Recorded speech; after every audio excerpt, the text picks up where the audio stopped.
यवतमाळ जिल्हा आर्यवैश्य समाजाच्या जिल्हाध्यक्षपदी उमरखेड येथील सुरेंद्र कोडगिरवार यांची तर सचिवपदी पांढरकवडा येथील नरेंद्र नारलावर यांची निवड। यवतमाळ येथील आर्यवैश्य समाज भवन इथं जिल्हा कार्यकारिणीची बैठक नुकतीच संपन्न झाली। पुढील 3 वर्षाकरता यवतमाळ जिल्हाध्यक्षपदी उमरखेड येथील आर्यवैश्य समाजाचे अध्यक्ष श्री सुरेंद्र कोडगिरवार यांची बिनविरोध निवड झाली असून सचिवपदी पांढरकवडा येथील नरेंद्र नारलावर यांची निवड करण्यात आली।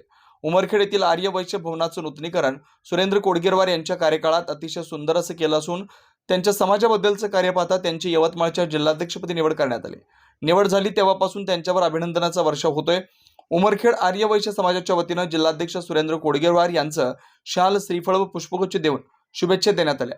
यावेळी सचिव गजानन कोडगिरवार, कोषाध्यक्ष सचिन नील पवार, सहसचिव किरण मुक्कावार, संचालक वैभव कोडगिरवार, संचालक डॉक्टर चंद्रकांत नील पवार, संचालक संजय गुजलवार, आर्यवैश्य समाजाचे माजी अध्यक्ष प्रशांत पत्तेवार तसेच गोपिकाबाई सीताराम गावंडे महाविद्यालयाचे अध्यक्ष श्री रामभाऊ देवसरकर, ॲडव्होकेट संतोषजी जैन, श्री विनोद जैन यांच्यासह अनेक समाज बांधवांनी त्यांना पुढील कार्यासाठी शुभेच्छा दिल्या। संकलन किरण मुक्कावार।